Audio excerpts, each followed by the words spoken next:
বছর ঘুরে এলো মাহে রমজান, শান্তি সুখের মাস মাহে রমজান।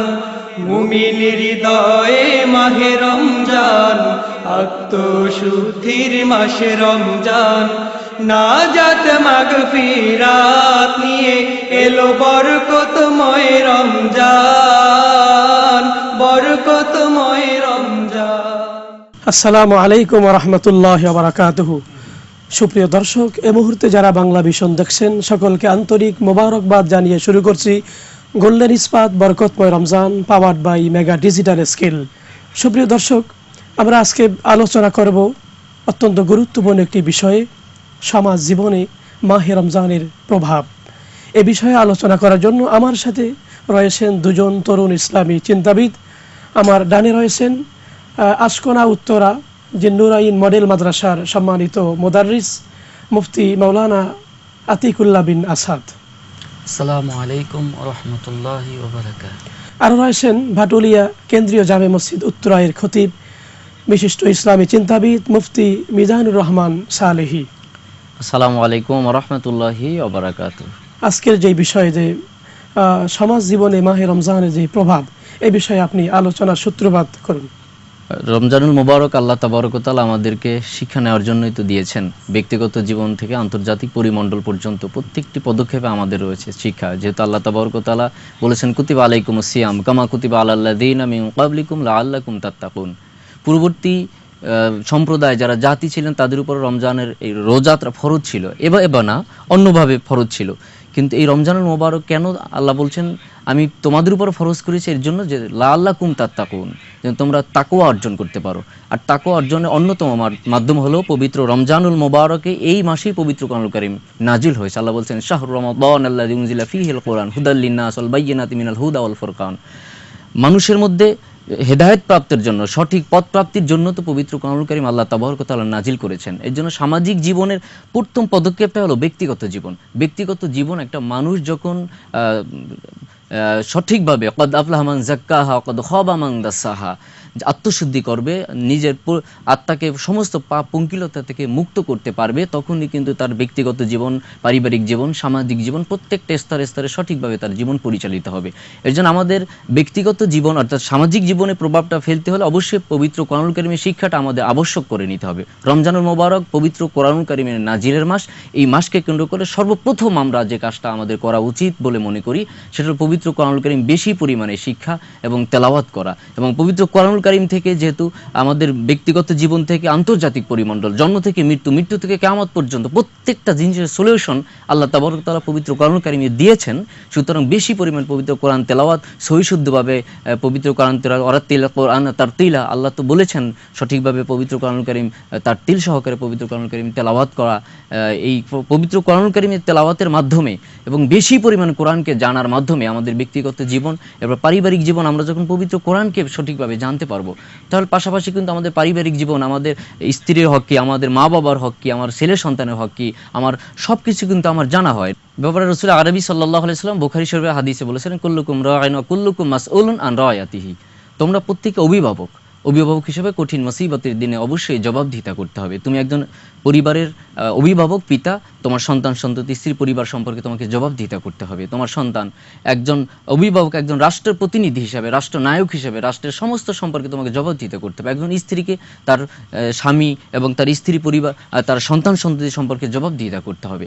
এর জন্য পবিত্র কোরআনুল কারীমের শিক্ষার পাশাপাশি যখন একজন পিতা তার জ্ঞান কোরআনের শিক্ষাটা সে নিবে, তখন কিন্তু তার সন্তান এবং স্ত্রী পরিবার পরিজনের উপর একটা প্রভাব পড়বে। আমরা যখন ব্যক্তিগত জীবনকে সুন্দরভাবে গঠন করতে পারবো, তখন কিন্তু আমাদের স্ত্রী পরিবার পরিজন সন্তান সন্ততি শিক্ষা দিতে পারবো। এবং ব্যক্তি যদি ভালো হয়, ব্যক্তি যদি ভালো হয়, পরিবার ভালো হবে, সমাজ ভালো হবে, সামাজিক। ধন্যবাদ। আমরা আবারও আসবো মাওলানা আতিকুল্লাহ বিন আসাদ, যে এই মাহে রমজানটা সমাজ জীবনে কিভাবে প্রভাব রাখতে পারে আপনি যদি বলেন। সম্মানিত উপস্থাপক, ধন্যবাদ আপনাকে। সমাজ জীবনে মাহে রমজানের উপকারিতা অনেক, কেননা মাহে রমজানের মূল শিক্ষা হচ্ছে তাকওয়া অর্জন। পবিত্র কুরআন শরীফে আল্লাহ সুবহানাহু ওয়া তাআলা বলেছেন লাআল্লাকুম তাত্তাকুন, যাতে করে তোমরা তাকওয়া অর্জন করতে পারো। আর যারা তাকওয়া অর্জন করবে তাদেরকে মুত্তাকি বলা হয়। মুত্তাকি হচ্ছে তারা যাদের ভিতরে আল্লাহর ভয় আছে। একজন মানুষের ভিতরে যদি তাকওয়ার গুণ আসে, আল্লাহর ভয় যদি আসে, তাহলে ওই মানুষটা অন্যায় অপরাধ করতে পারে না, সমাজের ভিতরে বিশৃঙ্খলা সৃষ্টি করতে পারে না, দুর্নীতি, অপরাধ, তারপরে সুদ, জুয়া, খেয়ানত, এই ধরনের যতগুলা খারাপ গুণাবলী আছে এগুলো সে মানুষটা করতে পারে না। আর এই যে খোদাবিতির বিষয়টা কিন্তু রমজানেই বেশি হৃদয়ে জাগ্রত বেশি হয়। জাগ্রত আর হয়। এটা যদি ধরে রাখা যায় তাহলে কিন্তু লোকটা তো ভালো হবে আর সমাজে এটা প্রভাব পড়বে। সুন্দর বলতেছিলেন জি। আপনি। আর এই সকল মুত্তাকি মানুষদেরকে নিয়ে যখন একটা সমাজ গঠন হবে তখন ওই সমাজটা শান্তিময় হবে, ওই এই সমাজের সমাজে ভিতরে দুর্নীতি থাকবে না, দুর্নীতি সন্ত্রাসী থাকবে না, জঙ্গিবাদ থাকবে না। জি। এই জঙ্গিবাদ নিয়ে কিন্তু কথা বলা হয়, যারা জঙ্গি, যারা সন্ত্রাসী, জি। এরা আসলে মানুষ নামের কলঙ্ক। মানুষ নামের ইসলাম তো জঙ্গিবাদ, সন্ত্রাসে বিশ্বাস করে না, সমর্থন করে না। এদের মধ্যে আসলে আল্লাহর ভয় নাই। আল্লাহর এরা ভয় নেই। মানুষের ভালো চায় না, দেশের ভালো চায় না, দশের ভালো চায় না। জি। মাওলানা আতিকুল্লাহ সুন্দর বলতেছিলেন, আর আরো একটু যদি বলতেন আপনি। এই সকল মুত্তাকি মানুষ যখন সমাজের ভিতরে তৈরি হবে, আর এটা সম্ভব এই রমজান মাসে। রমজান মাসে যখন একজন মানুষ সিয়াম সাধনা করবে, রমজানের হকগুলা যখন আদায় করবে, রসুল পাক সাল্লাল্লাহু আলাইহি ওয়াসাল্লামের নির্দেশ অনুযায়ী তিনি যেভাবে বলেছেন রোজা রাখার জন্য, সেভাবে যদি একজন মুমিন যদি রোজা রাখে, তখন এই একটা মাস প্রশিক্ষণ করার কারণে ওই মানে আমাদের সমাজের ভিতরে একদল মুত্তাকি মানুষ তৈরি হবে, আর তাদের দ্বারা একটা সুন্দর একটা আদর্শ সমাজ প্রতিষ্ঠা লাভ করবে। সুন্দর বলেছেন মাওলানা আতিকুল্লাহ বিন আসাদ, ধন্যবাদ। সুপ্রিয় দর্শক শ্রোতা, সময় হয়েছে ছোট্ট একটু বিজ্ঞাপন বিরতির, একটু পরেই ফিরছি, আমাদের সঙ্গেই থাকুন। সুপ্রিয় দর্শক, বিজ্ঞাপন বিরতির পরে আমরা ফিরছি মূল আলোচনায়। মাওলানা মিজানুর রহমান সালিহি, যে আমরা আলোচনা করতেছিলাম সমাজ জীবনে মাহে রমজানের এই প্রভাবটা, এই বিষয়ে যদি আপনি আরো কিছু বলতেন। আসলে রসুল আরবি সাল্লাল্লাহু আলাইহি সাল্লাম থেকে হাদিস এসেছে, আব্দুল ইবনে আব্বাস রাদিয়াল্লাহু তাআলা আনহু হাদিস বর্ণনা করেছেন, মুসনাদে আহমদের মধ্যে হাদিস। রসুল আরবি সাল্লাল্লাহু আলাইহি সাল্লাম বলেছেন যে মানুষের বিতর্গত সমস্ত কুরূপ এবং বিশেষ করে যে রাগ, অহংকার, হিংসা, দেমাক, আমাদের সমাজে যে সমস্ত অপরাধ কর্মগুলো সংগঠিত হয় তা অধিকাংশ কিন্তু মানে ধৈর্যহীন হয়ে এবং রাগ, অহংকার, হিংসা, দেমাক থেকে, পরিশ্রী কাতরা থেকে। আল্লাহর হাবিব সাল্লাল্লাহু আলাইহি সাল্লাম বলেছেন যে ব্যক্তি রমজানুল মুবারকের এই রমজানের পবিত্র রোজাগুলো রাখবে, আল্লাহ তাবারক ওয়া তাআলা তার অন্তঃকরণ থেকে সমস্ত অধৈর্য কুরুপগুলি দূর করে দিবেন। এবং সবরের জন্য এটা উত্তম মাস। এবং ইয়াউমে বীজ, যেটা পবিত্র প্রত্যেক আরবি মাসের তিন দিন যে রোজা, এই 3 দিন রোজা পবিত্র মাহে রমজানুল মুবারকের রোজা একটা মানুষকে সুস্থ, সাবলীল এবং সুচিন্তা, মুক্ত চিন্তা, আল্লাহ তাবারক ওয়া তাআলা তাকওয়া ভিত্তিক জীবনযাপন করার জন্য একটা মানুষের যে সুস্থ, সুন্দর, সাবলীল যে একটা মানসিকতা দরকার, সে মানসিকতা কিন্তু তৈরি হয়। আমরা যদি বলতে পারি এক কথায় যে রমজান আসার কারণে মিথ্যা মানুষ কম বলে, চুরি কম করে, গীবত কম করে, 5 ওয়াক্ত নামাজ পড়ে। দেখবেন যে মসজিদগুলো কিন্তু জোহরের সময় বা আসর বলেন উপচে পড়া ভিড়। ঢাকার শহরে তো রাস্তাঘাটেও দাঁড়িয়ে নামাজ পড়ে। এই যে একটা টেন্ডেন্সি, এই যে একটা মানসিকতা রমজানে যে আমাকে নামাজ পড়তে হবে, আমাকে রোজা রাখতে হবে, আমি যে যদি খাই আল্লাহ তো দেখবেন, এই যে একটা মানসিকতা, এই মানসিকতাটা যদি সে ধরে রাখতে পারে তাহলেই কিন্তু নিজের ভিতরে পরিবর্তন আসবে। আর নিজের পরিবর্তন হইলে আমি ভালো তো জগৎ ভালো, আমি ভালো আরেকজন ভালো। আমি যদি ভালো হতে পারি, আমি আরেকজনকে বললে সে আমার কথা শুনবে। তো এই জন্য রমজানুল মুবারকে মানে এত প্রভাব সমাজ, সুন্দর সমাজ গঠনের, যা আসলে বলে শেষ করা যাবে না। আর সংক্ষিপ্ত সময়ে তো আলোচনা করলে শেষ করা যাবে না, করা যাবে, শোনা যাবে, কিন্তু শেষ হবে না কখনো। তো আমাকে নিজেকে ভালো হতে হবে। সক্রেটিস বলেছিলেন নো দাই সেলফ, নিজেকে তুমি চিনো। নিজেকে চিনার মান আরাফা নাফসাহু ফাকাদ আরাফা রাব্বাহু। নিজেকে চিনার, নিজেকে বোঝার একেবারে উত্তম সময় রমজানুল মুবারক। আমরা সেই মাসের মধ্যে আছি। ধন্যবাদ মাওলানা আতিকুল্লাহ বিন আসাদ। আপনি যদি আরো কিছু বলতেন যে এই যে রমজানুল মুবারকের দ্বারা আমাদের আধ্যাত্মিক উন্নতিটা কেমন হয়। রমজান মাসে একজন মানুষের আত্মা পরিশুদ্ধ হয়। রমজান মাসে রোজা পালনের মাধ্যমে মানুষের কুপ্রবৃত্তি দমন হয়। বিশেষ করে মানুষের ভিতরে যে পাশবিক শক্তি আছে এটা অবদমিত হয় এবং মানুষের রুহানি শক্তি জাগ্রত হয়। মানুষের মনুষ্যত্ব গুণাবলী তার ভিতরে আসে। রমজান মাসে রোজা পালনের মাধ্যমে মানুষ অন্যায় থেকে বিরত থাকতে পারে, নেক আমলের সংখ্যা সে বৃদ্ধি করতে পারে। বিশেষ করে মাহে রমজান মাসে একজন মুমিন বান্দা রোজা রাখে, তারাবির নামাজ পড়ে, তাহাজ্জুদের নামাজ পড়ে, কোরআন শরীফ তেলাওয়াত করে, জিকির আজকার করে, তাসবিহ তাহলিল আদায় করে, এর মাধ্যমে মানুষের নেক আমলের কিন্তু বেশি করে অন্য মাসে, দান সদকা আদায়ের মাধ্যমে মানুষের নেক আমলের সংখ্যা বৃদ্ধি পায়।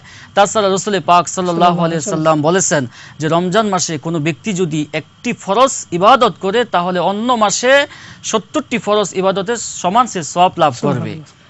তারপর রাসূল পাক সাল্লাল্লাহু আলাইহি ওয়াসাল্লাম আরো বলেছেন, এই রমজান মাসে কোনো বান্দা যদি একটি নফল ইবাদত করে তাহলে অন্য মাসে একটি ফরজ ইবাদতের সমান সে সওয়াব লাভ করবে। সুবহানাল্লাহ। এভাবে একজন মানুষের আধ্যাত্মিক উন্নতি আসে আমলের মাধ্যমে, অসৎ গুণাবলী থেকে বিরত থাকার মাধ্যমে। মানে নেক আমল করার যে একেবারে ভরপুর মৌসুম হলো মাহে রমজান। সাহারি খাওয়ানো, ইফতারি খাওয়ানো, জি। দেখা যায় যে একজন লোক হাজার হাজার মানুষকে ইফতারি খাওয়া, এমনও আছে আমাদের দেশে যে একজন লোক ডেলি 2000-5000 লোককে ইফতারি খাওয়াচ্ছে, খাওয়াইতে থাকে। এই যে নেক আমল করার, অর্থাৎ আত্মার উন্নতির, চরিত্রের সংশোধনের এত সুন্দর সুযোগ আর কোন মাসে নেই। আল্লাহ রমজানুল মুবারকের মধ্যে দিয়েছেন। আর এই মাগফিরাতের সময় মাওলানা আতিকুল্লাহ বিন আসাদ আপনি খুব সুন্দর বলতেছিলেন, আমরা আবারও আসবো মাওলানা মিজানুর রহমান সালেহী, যে আমরা পরিবারের যদি মানে অভিভাবক সে ভালো হয়, অভিভাবক ভালো হলে কিন্তু পরিবারটা ভালো হয়ে যায়। এখন অভিভাবক সে কেমনে ভালো হবে? বা আপনি কোরআনের কথা বলেছেন, কিন্তু কোরআন তেলাওয়াতের কথা আরও অনেক বিষয় আছে, দুরূদ শরীফ আছে, আরও অনেক নেকামল আছে, পিতামাতার খেদমতের বিষয় আছে, এগুলো যদি আপনি একটু বলেন। যে আসলে ব্যক্তিগত জীবন থেকে ব্যক্তিগত জীবনটাকে পরিস্ফুটিত করতে পারে পবিত্র কোরআনুল কারীমের আলোকে, তাহলে ওই মানুষটার কিন্তু সবকিছু সুন্দর হয়ে যায়। আমরা ব্যক্তিগত জীবনে আমরা যখন পবিত্র কোরআনুল কারীম বেশি বেশি তেলাওয়াত করব, তখন আল্লাহর হাবিবের উপরে আমাদের মহব্বতটা বৃদ্ধি পাবে। দুরূদ শরীফ আমরা বেশি বেশি পড়ব। আল্লাহর হাবিব সাল্লাল্লাহু আলাইহি সাল্লাম মুসলিম শরীফে হাদিসে বলছেন, যে ব্যক্তি একবার দুরূদ শরীফ পড়বে আল্লাহ তাবারক ওয়া তাআলা তার 10টি গুনাহ মাফ করে দিবেন, 10টি নেকি পরিপূর্ণ করে দিবেন, এবং 10টি ইজ্জতে, দুনিয়াতে তাকে 10টি ইজ্জতে ভূষিত করে দিবেন। পাশাপাশি আমরা ইস্তেগফার পড়তে পারি, বেশি বেশি ইস্তেগফার করলে 70টি ফজিলত আল্লাহর হাবিব সাল্লাল্লাহু আলাইহি সাল্লাম বর্ণনা করেছেন। এবং পিতামাতার হকের কথা যে বলেছে, আল্লাহর হাবিব সাল্লাল্লাহু আলাইহি সাল্লামের কাছে প্রশ্ন করা হয়েছে, আল্লাহর হাবিব বলেছেন যে যদি কোনো সন্তান মানে পিতামাতার দিকে নেক নজরে তাকায়, আল্লাহ কবুল হজের সওয়াব দেবেন। এই একটা দেখেন যে বর্তমান সমাজে সন্তান কিন্তু অনেক উচ্চ শিক্ষায় শিক্ষিত হচ্ছে এবং অনেক কিছু মানে করতেছে, জাগতিক উন্নতি, কিন্তু পিতামাতার খেদমতের ব্যাপারে কিন্তু মানে একেবারেই উদাসীন। কোনো সন্তান যদি আল্লাহর সন্তুষ্টি চায়, দুনিয়াতে ইজ্জত চায়, সম্মান চায়, অবশ্যই তাকে পিতামাতার খেদমত করতে হবে, হক আদায় করতে হবে। মিজানুর রহমান সালেহী, ধন্যবাদ। মাওলানা আতিকুল্লাহ বিন আসাদ, মানে আরও যদি এই সমাজ জীবনে রমজানের প্রভাবটা কি, আরও কিছু বিষয় যদি আপনি যুক্ত করতেন। বিশেষ করে কতগুলো পরিবার নিয়ে একটি সমাজ প্রতিষ্ঠিত হয়। পরিবার যদি সুন্দর হয় তাহলে পরিবারের মাধ্যমে সমাজ সুন্দর হবে, সমাজ সুন্দর হলে আমাদের রাষ্ট্র, আমাদের দেশ সুন্দর হবে। আমরা ব্যস্ততার কারণে আমাদের পরিবার বর্গ নিয়ে একসাথে আমরা খাবার খাওয়ার সুযোগটুকু আমাদের হয় না, কিন্তু মাহে রমজান মাসে পরিবার বর্গ নিয়ে একসাথে ইফতার করার সুযোগ হয়ে যায়। ধন্যবাদ, সুন্দর বলছেন। সুপ্রিয় দর্শক শ্রোতা, সময় হয়েছে একটি বিজ্ঞাপন বিরতির, আমরা একটু পরেই ফিরছি, আমাদের সঙ্গেই থাকুন। সুপ্রিয় দর্শক, বিজ্ঞাপন বিরতির পরে আমরা ফিরছি মূল আলোচনায়।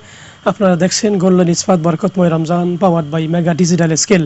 মাওলানা আতিকুল্লাহ বিন আসাদ যে আলোচনা করতেছিলেন আপনি, যে মাহে রমজানে একসাথে পরিবারকে নিয়ে সাহারি খাওয়া, ইফতারি খাওয়ার একটা মহা সুযোগ, এতে কিন্তু পারস্পরিক মহব্বত বাড়ে, এটা একটু আপনি যদি বলতেন। একসাথে পরিবার নিয়ে খাবার খেলে মহব্বত, পরিবারের ভিতরে মহব্বত, ভালোবাসা, হৃদ্যতা সৃষ্টি হয়, পরিবারের ভিতরে শান্তি আসে, ছেলের সন্তান স্বামী স্ত্রীর প্রতি একটা মহব্বত তৈরি হয়।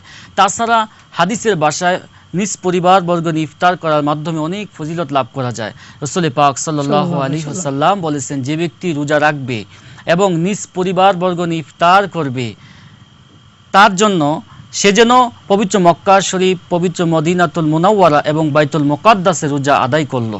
সুবহানাল্লাহ। তো আরেকটা বিষয়, আপনার এই যে পারস্পরিক ভ্রাতৃত্ববোধ এবং এই যে ঐক্য, এই রমজানুল মুবারকের মাধ্যমেই কিন্তু সৃষ্টি হয়, মানুষের ভিতরে হিংসা বিদ্বেষ অনেকটা দূর হয়ে যায়, খুব কাছাকাছি আসার সুযোগ হয়। ধন্যবাদ, সুন্দর বলেছেন মাওলানা মিজানুর রহমান আজহারি। মাওলানা মিজানুর রহমান সালেহী, এই যে রমজানুল মুবারকটা সমাজ জীবনে আর কি প্রভাব রাখতে পারে? ধন্যবাদ। আসলে বুখারী শরীফে হাদিস এসেছে, রাসূল আরবি সাল্লাল্লাহু আলাইহি ওয়াসাল্লাম বলেছেন যে রমজানুল মুবারক আসার সাথে সাথে ফুতিহাত আবওয়াবুল জান্নাহ গুল্লিকাত আবওয়াবুন নিরন, আল্লাহ তাবারক ওয়া তাআলা জান্নাতের দরজাগুলো উন্মুক্ত করে দেয় এবং জাহান্নামের দরজাগুলো বন্ধ করে দেয়, শয়তানকে শিকলে আবদ্ধ করে দেয়। আমরা 5 ওয়াক্ত নামাজ জামাতবদ্ধ হয়ে আদায় করি, আমাদের মধ্যে হৃদ্যতা, ভালোবাসার সম্পর্ক সৃষ্টি হয়। পাশাপাশি আমাদের মধ্যে যে ঐক্যতার পাশাপাশি যে জিনিসটা রাসূল আরবি সাল্লাল্লাহু আলাইহি ওয়াসাল্লাম বলেছেন, যে তুমি ইফতার যখন মানুষ করে তখন কিন্তু যে দোয়া করা হয় সে দোয়া, ইবনে মাজাহ শরীফে হাদিস আসছে, সে দোয়াই কবুল হয়। আমরা মানুষের বেশি বেশি ইফতার করানোর পাশাপাশি আমাদের রমজানের পরেই কিন্তু ঈদ মোক্ষম সময় এসে যাবে, আনন্দ উল্লাস এবং উপভোগের সময়টা। আমরা যদি আমাদের সঠিকভাবে আমরা জাকাতটা আদায় করতে পারি, আল্লাহ তাবারক ওয়া তাআলা বলেছেন যারা স্বর্ণ রৌপ্য এবং সম্পদকে পুঞ্জীভূত করবে তারা কিন্তু তাদের জাহান্নামের বাণী দিয়েছেন যে তাদের জাহান্নামে কঠিন আযাবে তাদেরকে শাস্তি দেওয়া হবে। এবং বুখারী শরীফে হাদিস আছে যারা স্বর্ণ অলংকার বিভিন্ন সম্পদ পুঞ্জীভূত করে রাখবে আল্লাহ তাবারক ওয়া তাআলা কঠিন বিষধর সাপে তাদেরকে পরিণত করে দিবেন, যে চোয়ালকে আটকে ধরবে এই সাপগুলো। আরেকটা বিষয় হলো যাকাত দিলে কিন্তু এটা ফি আমওয়ালিহিম হাক্কুল লিসাইলি ওয়াল মাহরুম, গরিবদের হক কিন্তু এখানে, এবং গরিবরা কিন্তু প্রতিষ্ঠিত হতে পারে। এটা কিন্তু সমাজের উপরে বিশাল এক প্রভাব পড়তে পারে। গরিব যদি সচ্ছল হয়ে যায়, এটা তো সমাজের জন্য ভালো। যে আমরা জাকাত দিতে পারি, এরপর আমাদের ফিতরাটা আমরা ভাগাভাগি করে দিলে গরিব, অসহায়, দুস্থ, যারা বাস্তুহারা অসহায় মানুষগুলো কিন্তু ঈদের আনন্দ উপভোগ তারা করতে পারে। সুতরাং এই মাসকে কেন্দ্র করে আমরা দান সদকা এবং এই ফেতরাগুলো, আমাদের জাকাতগুলো যদি সঠিকভাবে আদায় করতে পারি, আমাদের সমাজ থেকে দারিদ্রতা দূর হবে এবং আমাদের সমাজ থেকে যে ক্ষুধার যে যন্ত্রণাটা, আমরা এক মাস তো উপলব্ধি করেছি যে ক্ষুধার যে কত যন্ত্রণাটা, এই যন্ত্রণাটা যখন উপলব্ধি সহকারে আমরা উপলব্ধিটার সাথে আমরা গরিবদেরকে একটু ভাগাভাগি করে নিব ঈদের আনন্দটা, তখন কিন্তু আমরা বেশি পরিমাণে জাকাত উদ্বুদ্ধ হব এবং আমাদের ফিতরাগুলো আদায় করে যখন সমাজে আমরা বিলি করে দিব, তখন কিন্তু সমাজে শান্তি প্রতিষ্ঠিত হবে, একে অপরের মধ্যে ভালোবাসা পয়দা হবে, সমাজ জীবনে বিশাল একটা প্রভাব পড়বে এবং আমাদের মধ্যে হৃদ্যতা পয়দা হলেই কিন্তু আমাদের মধ্যে অনৈক্য, অনাচার, দুরাচার, পাপাচার সবকিছু দূর হয়ে যাবে। ধন্যবাদ মাওলানা আতিকুল্লাহ বিন আসাদ। আপনি যদি একেবারে সংক্ষেপে বলতেন যে মাগফিরাতের মধ্যে কিন্তু আমরা আছি, তো এই সময়টা আমাদের জন্য কি করণীয়? এই মাগফিরাতের সময় আমাদের জন্য করণীয় হচ্ছে অধিক পরিমাণে আল্লাহর কাছে আমাদের ক্ষমা প্রার্থনা করা, আমাদের আত্মীয় স্বজন, পরিবার, দেশ, জাতির জন্য দোয়া করা। আর মাগফিরাতের সময় আমাদের অধিক পরিমাণে আল্লাহর ইবাদত, বন্দেগী, তাসবিহ, তাহলিলের মাধ্যমে অতিবাহিত করা। বিশেষ করে কোরআন শরীফ তেলাওয়াত করা, কোরআন শরীফের যে আয়াতগুলো আছে বিষয়ভিত্তিক আয়াত, এগুলো অধ্যয়ন করা, বোঝার চেষ্টা করা, তাফসির পাঠ করা, সে অনুযায়ী আমাদের জীবনকে গঠন করা। কারণ আমাদেরকে আমাদের আখিরাতে জীবন, আমরা বিশ্বাস করি এটি সত্য, আমাদেরকে কবরে যেতে হবে, আখিরাতে আল্লাহর দরবারে, আল্লাহর আদালতে আমাদেরকে উপস্থিত হতে হবে। আল্লাহ বলেছেন কুল্লু নাফসিন যায়িকাতুল মাউত, মৃত্যুবরণ করতে হবে প্রত্যেক প্রাণীকে। পাশাপাশি আরেক জায়গায় আল্লাহ কিন্তু বলেছেন ওয়ালা তামুতুন্না ইল্লা ওয়া আনতুম মুসলিমুন, মুসলমান না হয়ে কবরে এসো না। এটাও কিন্তু আল্লাহ বলেছেন। কাজে মাহে রমজান মাসে আমরা যেভাবে নেক আমল করি, ভালোভাবে চলার চেষ্টা করি, গুনার কাছ থেকে বিরত থাকার চেষ্টা করি, এভাবে সারাটি বছর আমাদেরকে থাকার জন্য আমাদেরকে চেষ্টা করতে হবে। সেই প্রতিজ্ঞাবদ্ধ আমাদেরকে এই মাগফিরাতের সময় আমাদেরকে নিতে হবে। ধন্যবাদ মাওলানা আতিকুল্লাহ বিন আসাদ। মাওলানা মিজানুর রহমান সালেহী, আপনারা সমাজ জীবনে মাহে রমজানের প্রভাব বিষয়ে অত্যন্ত চমৎকার আলোচনা করেছেন। কষ্ট করে আসার জন্য আপনাদেরকে ধন্যবাদ। আপনাকেও ধন্যবাদ। সুপ্রিয় দর্শক শ্রোতা, আমরা সমাজ জীবনে মাহে রমজান প্রভাব বিষয়ে আমরা আলোচনা শুনলাম। আমরা নিজেকে ভালো করার জন্য চেষ্টা করব। আমার ভিতরে যত বদ খাসলত আছে, বদ অভ্যাস আছে, আমি ভালো জানি, কেউ জানে না, আল্লাহ জানেন। অতএব আল্লাহর আদালতে আমাকে একদিন জবাবদিহি করতে হবে প্রতি মুহূর্তের, প্রতিটা সেকেন্ডের। আমরা যেন সতর্ক হই, আমরা যেন সাবধান হই। মাহে রমজানের এই প্রভাবটা আমরা কাজে লাগিয়ে আমাদের জীবনকে সুন্দর জীবন হিসাবে গঠন করার জন্য প্রাণপণ চেষ্টা করি। আমি পিতা যদি ভালো হই, আমার সন্তান ভালো হবে, স্ত্রী যদি ভালো হয়, মা যদি ভালো হয়, মেয়ে ভালো হবে। অতএব অভিভাবকদেরকে এ ব্যাপারে বেশি সচেতন হতে হবে। আল্লাহ রাব্বুল আলামিন রমজানুল মুবারকের মাধ্যমে আমাদেরকে আদর্শ মানুষ, ভালো মানুষ হওয়ার আল্লাহ তৌফিক দান করুন। সুপ্রিয় দর্শক, দেখতে দেখতে আমরা অনুষ্ঠানের একেবারে শেষ পর্যায়ে চলে এসেছি। দেখা হবে আগামী পর্বে। বরকতময় রমজান অনুষ্ঠান দেখার আমন্ত্রণ জানিয়ে আজকের মতো শেষ করছি। আল্লাহ হাফিজ। আসসালামু আলাইকুম ওয়া রাহমাতুল্লাহি ওয়া বারাকাতুহু।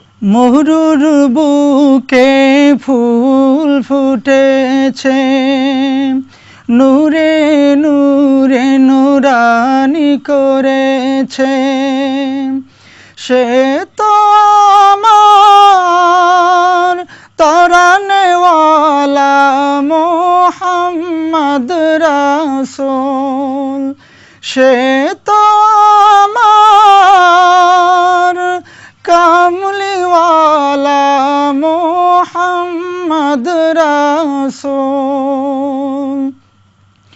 রাসূল নামে গাথরে মালা, যেই নামেতে জগৎ জালা, রাসূল নামে গাথরে মালা, যেই নামেতে জগৎ জালা, সে তো আমার কাউসারওয়ালা মুহাম্মদ রাসূল, সে তো আমার নাজাতওয়ালা মুহাম্মদ রাসূল।